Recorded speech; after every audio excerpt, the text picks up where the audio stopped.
Le gouverneur de la Banque centrale des États de l'Afrique de l'Ouest, BCAO, Konetiemoko Meïlé, était l'invité de la deuxième édition du Tidej du patronat. Il a présenté les dispositifs de financement des entreprises privées par son institution. Les détails tout à l'heure. Les industries installées hors de la zone industrielle sont appelées à se faire enregistrer, ceci dans le cadre de la régulation de l'installation industrielle sur toute l'étendue du territoire ivoirien. Et puis, les guides religieux ont été sensibilisés sur les nuisances sonores. C'était lors d'un atelier en collaboration avec le ministère de la Salubrité, de l'Environnement et du Développement durable.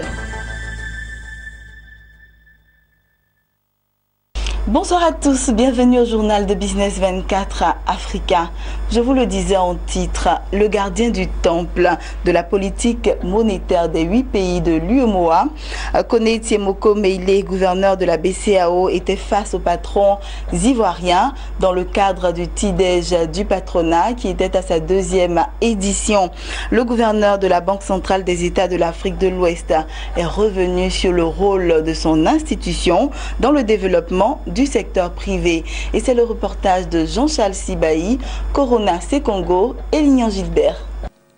2 heures durant, Konetiemoko Meïlé, gouverneur de la BCAO, Banque centrale des États de l'Afrique de l'Ouest, était face à un parterre de chefs d'entreprise hors secteur financier. Même si les missions d'une banque centrale ne sont pas directement liées au financement du secteur privé, l'accès au crédit bancaire des PME aura dominé cette rencontre entre le gardien du temple de la politique monétaire des 8 pays de l'UEMOA et le patronat ivoirien. Avec détails et chiffres à l'appui, Konetiemoko Meïlé a fait le bilan du concours de la BCAO à l'aide au financement, aussi bien à l'économie des États membres que des entreprises. Il a présenté les dispositifs de crédit mis en place par la BCAO pour financer l'économie réelle. En dépit des progrès réalisés, les entreprises privées de la zone sont confrontées à diverses contraintes, dont les plus importantes sont bien sûr les difficultés d'accès au financement. Pour apporter sa contribution à la résolution de ces freins au développement, la BCAO a mené d'importants chantiers depuis plusieurs décennies, en vue notamment de favoriser un financement accru de ce segment de l'économie. Des échanges francs et ouverts ont meublé cette rencontre du gouverneur de la BCAO avec les patrons de Côte d'Ivoire. Financement de l'économie, surveillance du système bancaire et financier, évolution technologique ou encore gestion des finances extérieures. Les questions d'actualité économique n'ont pas été oubliées, telles la création d'une monnaie unique pour l'ensemble des 15 pays de la CEDEAO. Quelle opportunité pour les entreprises ivoiriennes? Sur le sujet, Konetiemoko Meïlé s'est voulu rassurant. La monnaie unique dans l'espace communautaire est une opportunité pour les entreprises. Déjà sur le plan économique, il y avait 350 millions de consommateurs éventuels déjà. Avec la monnaie unique, ce sera faciliter les moyens de paiement. Il n'y aura plus de commissions et surtout de change à observer. Cela permettrait une fluidité des transactions et je crois que c'est tout au bénéfice des entreprises qui constituent cette union, les entreprises des 15 pays. Le gouverneur de la BCAO a profité de la tribune pour lancer un appel aux entreprises ivoiriennes, les invitant à faire appel aux marchés financiers pour lever les fonds nécessaires à leur croissance. Notons que la rencontre entre le gouverneur de la BCAO, Konetiemoko Meïlé, et les chefs d'entreprise est à l'initiative de la CGECI, la Confédération générale des entreprises de Côte d'Ivoire, qui organisait là sa deuxième édition des Tidej du patronat, une plateforme d'échange avec les autorités dont l'activité influence l'économie du pays. Les patrons d'entreprises membres de la Confédération générale des entreprises de Côte d'Ivoire, CGCI, ont massivement répondu présents à cette rencontre avec le gouverneur de la BCAO. Ils se disent satisfaits des échanges. Ça a été une occasion d'échange, vraiment, vous avez pu vous en rendre compte, très intéressante avec monsieur le gouverneur de la Banque centrale. Et c'est également l'occasion pour nous d'aborder avec ces autorités-là des problèmes spécifiques auxquels le secteur privé peut être confronté. J'ai beaucoup apprécié les échanges parce que le gouverneur a fait montre d'une certaine transparence. Il est vrai qu'il est banquier, il est soumis au droit de réserve, mais le fait qu'il ait répondu avec beaucoup de franchise dans certains cas sur certaines de nos préoccupations. Je pense que le plus gros, on va dire l'éléphant dans la salle, c'est bien sûr la question des devises en ce moment et la rareté de ces devises-là ainsi que la cherté de ces devises. Donc le gouverneur nous a expliqué que ce n'est pas normal et qu'ils sont en train de travailler donc avec les banques, de concert avec les banques, de manière à réglementer un peu mieux l'industrie et voir donc, on espère très bientôt une baisse de ces prix-là. Concrètement, tout d'abord, c'était d'avoir une réponse à une question importante que le secteur privé voulait lui poser depuis quelques semaines déjà. Que peut faire la BCEAO pour endiguer le fléau que nous subissons depuis plusieurs mois, à savoir l'allongement excessif des délais de paiement des transferts internationaux et les coûts excessifs également de ces transferts. Le gouverneur a très clairement répondu que cela n'était pas correct, qu'on était un des rares pays à avoir cette problématique dans l'UMOA et qu'il y avait des mesures qui allaient être prises pour sanctionner les banques. Voilà, ces propos ont été recueillis par Corona Sekongo et Lignon Gilbert. Parlons à présent des industries. L'Agence de gestion et de développement des infrastructures industrielles, AGEDI, a animé mercredi une communication sur les conditions d'implantation d'industries hors des zones industrielles. Au cours de la rencontre qui a réuni cadres du ministère des Industries et des Mines et plusieurs chefs d'entreprise, des sujets ont été débattus, entre autres le décret du 1er mars 2017 fixant les conditions d'implantation d'une industrie hors zone industrielle. Les industries installées hors zone industrielle ont donc été invitées à se faire recenser dans le cadre de la régulation de l'installation industrielle sur tout l'étendue du territoire ivoirien. Mon désir Nascimento Odifini. Ainsi, toutes les industries implantées sur un terrain hors zone industrielle sont invitées à se faire recenser et immatriculer à partir du 1er mars 2018 à l'AGEDI. Cette information était au cœur d'un atelier relatif au décret du 1er mars 2017 fixant les conditions d'implantation d'une industrie hors zone industrielle en Côte d'Ivoire. Animé ce mercredi par le directeur général de l'Agence de gestion et de développement des infrastructures industrielles AGEDI, cette rencontre a permis aux chefs d'entreprise de s'approprier la réglementation en vigueur. Une unité industrielle est tenue d'être à l'intérieur d'une zone industrielle. Étant entendu qu'il peut avoir des raisons objectives qui fassent que l'opérateur ne puisse pas être à l'intérieur d'une zone industrielle, alors en ce moment, effectivement, quelques conditions sont définies pour permettre à ces opérateurs de pouvoir s'installer éventuellement en dehors d'une zone industrielle.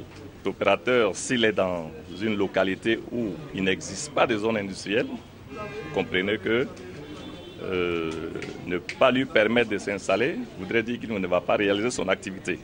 En ce moment, il peut s'installer en dehors d'une zone industrielle. Il peut arriver qu'on ait des activités spécifiques qui font que peut-être la zone existante ne peut pas accueillir l'activité en question.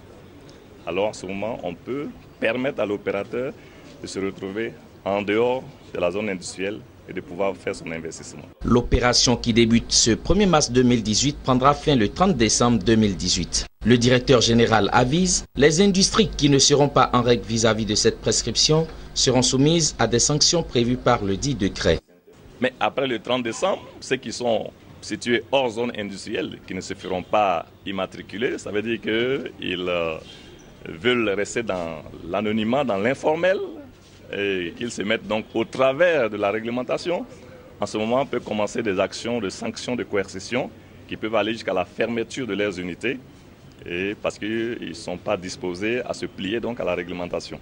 Cette rencontre a aussi permis de débattre des questions liées à l'identification des différentes zones industrielles et zones artisanales sur le territoire national. Le directeur général de l'AGEDI a appelé les industriels à faire confiance aux institutions compétentes qui travaillent pour une industrialisation moderne de la Côte d'Ivoire. On s'intéresse à l'agriculture à présent. En Côte d'Ivoire, l'Association nationale des producteurs de café cacao, en abrégé ANAPROCI, a tenu son assemblée générale mixte mercredi à Abidjan. Cette assemblée a vu l'élection d'un nouveau président du conseil d'administration pour conduire les destinées de cette fêtière des producteurs ivoiriens de café cacao. Après plusieurs années de fissures en interne, l'ANAPROCI est désormais tournée vers l'avenir pour mieux défendre les intérêts des 3 millions de café et cacaoculteurs que compte la Côte d'Ivoire. Lawani Babatunde. Au poste de président du conseil d'administration de l'Association nationale des producteurs de café et de cacao de Côte d'Ivoire, ANAPROCI, monsieur le délégué régional du Ouagadougou, monsieur Kanga Kofi. Après son élection, le nouveau président de l'ANAPROCI s'offre un bain de foule dans cette salle bondée de producteurs de café cacao venus de tout le pays. À la tête d'une association longtemps fragilisée par les querelles et divisions, Kanga Kofi invite tous les planteurs de café cacao à l'union pour ensemble œuvrer à l'amélioration de leurs conditions de vie et de travail. Avant de faire pour son premier quinat. Notre première action que nous allons mener sur le terrain, c'est d'abord le défi organisationnel.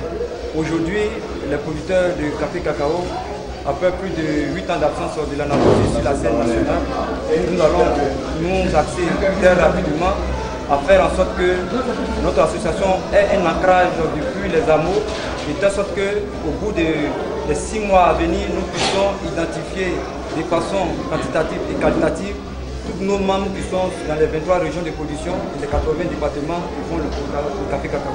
Aujourd'hui, le défi majeur, c'est le défi de la transformation.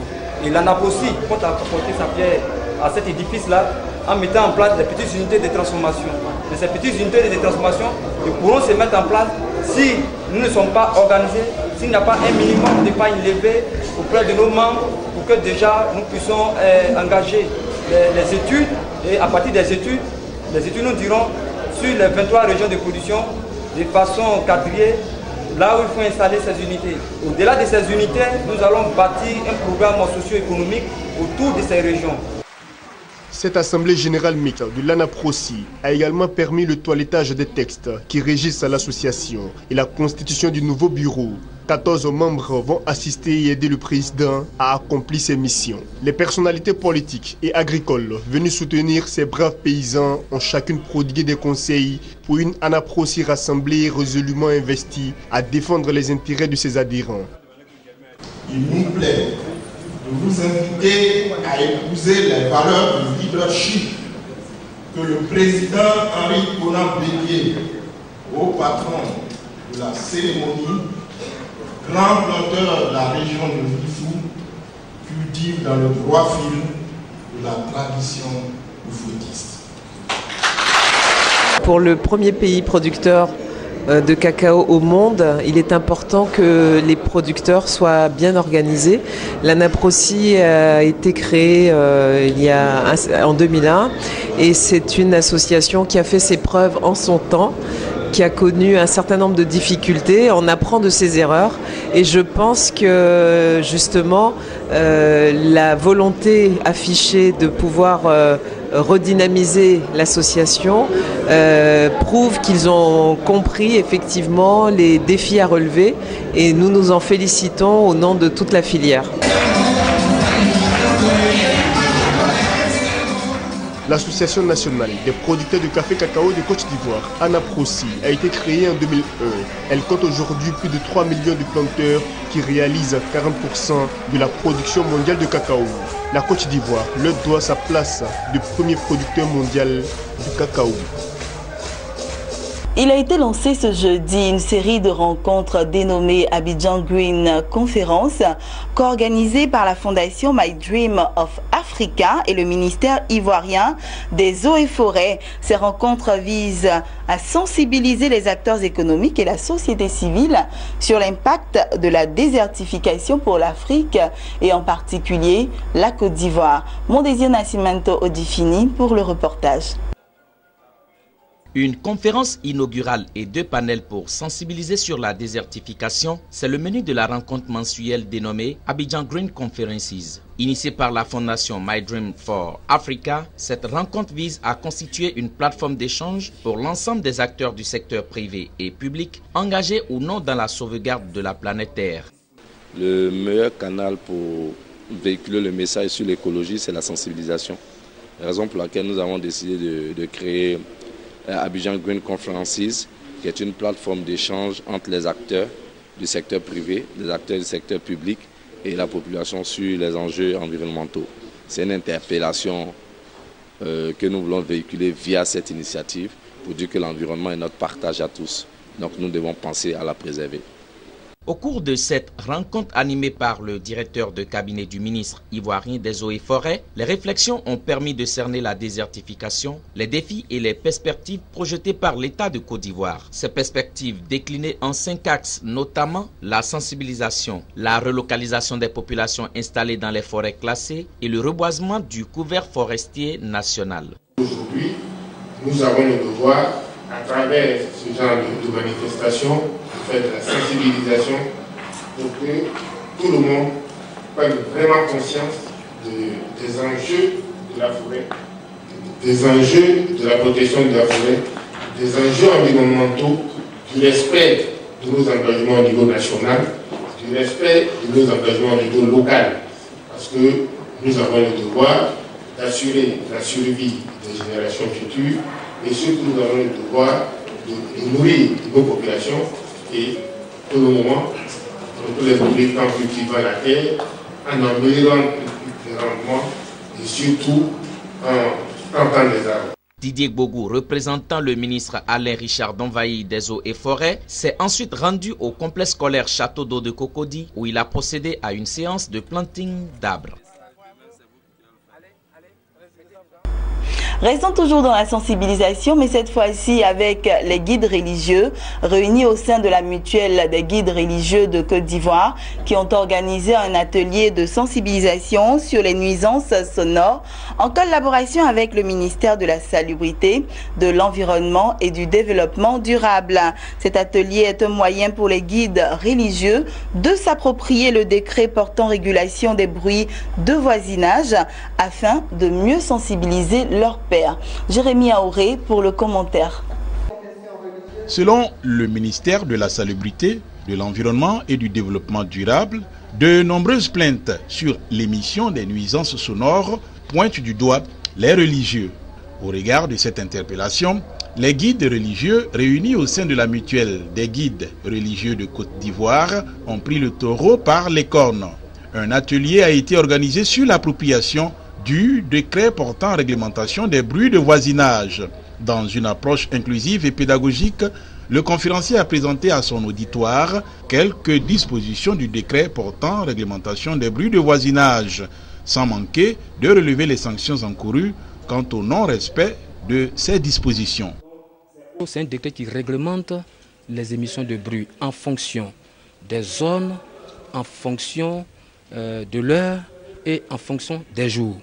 Vous comprendrez moi que le bruit d'une zone à une autre, que ce soit un quartier résidentiel ou un quartier non résidentiel, ne sera pas de la même intensité que partout. À titre d'exemple, le bruit émis dans un quartier résidentiel de 6h à 20h n'est pas de la même intensité que le bruit toléré dans un quartier non résidentiel de 6h à 20h.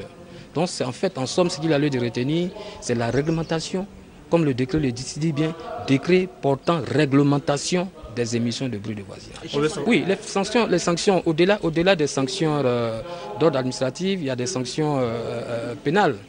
Il y a l'article 103 du Code de l'environnement.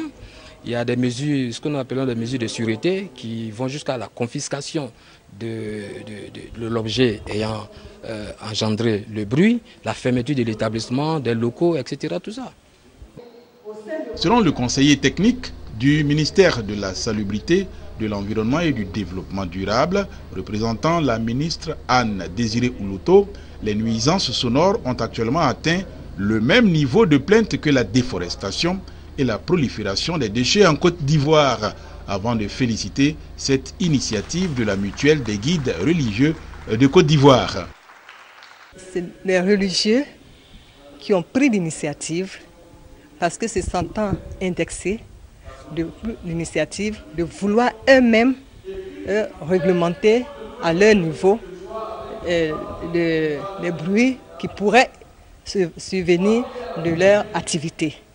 Donc c'est eux qui nous ont invités pour leur parler de nos tests et de ce qui avait été prévu au niveau du ministère de l'Environnement. Après cette rencontre, la mutuelle des guides religieux de Côte d'Ivoire s'engage à sillonner toute la Côte d'Ivoire en vue de sensibiliser leurs pairs. Ceci dans le but de faire de chacun d'eux un partenaire dans la lutte contre les nuisances sonores. Après cela, il y aura un relais au niveau des guides religieux. Nous allons poursuivre la formation et la sensibilisation sur le territoire national. Le président de la République a mis en place un cadre légal servant à la réglementation des émissions de bruit de voisinage par le décret numéro 2016-791. Par ce décret, il est question de réglementer les émissions des bruits de voisinage en s'inscrivant dans le processus d'amélioration du cadre de vie. Et puis pour être plus complet sur l'actualité en Côte d'Ivoire, ce jeudi, il y a eu un léger réaménagement technique au niveau du gouvernement. Le ministre du Commerce, de l'Artisanat et de la Promotion des petites et moyennes entreprises PME, Souleymane Diarra-Souba, a été nommé ministre de l'Industrie et des Mines. L'ancien ministre ivoirien de l'Industrie et des Mines étant nommé à la tête de la commission de la Communauté économique des États de l'Afrique de l'Ouest, CEDEAO. Business 24 Africa vous propose la réaction exclusive de Souleymane Diarra-Souba au poste de ministre de l'Industrie et des Mines par intérim.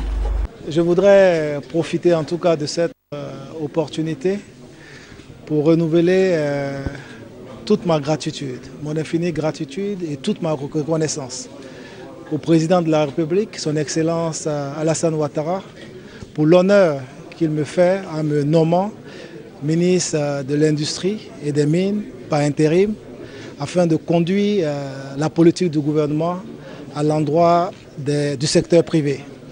Donc je comprends que la charge qui m'est confiée reste lourde, mais je n'ai aucun doute qu'avec l'équipe que nous avons et avec le soutien de l'ensemble du gouvernement, que nous puissions réussir cette mission et mettre en œuvre la politique du gouvernement et réussir la transformation structurelle de notre économie par l'industrialisation de notre économie. Donc nous allons en tout cas travailler dans ce sens-là afin que le secteur privé continue d'améliorer sa contribution au PIB et que le secteur privé encore continue d'améliorer sa contribution aux investissements qui sont réalisés dans notre pays. Et voilà, ces propos ont été recueillis par Max Soubi. Nous mettons un point final à ce temps d'information. J'ai été très heureuse de vous l'avoir présenté et je vous souhaite une bonne suite de programme sur Business 24 Africa.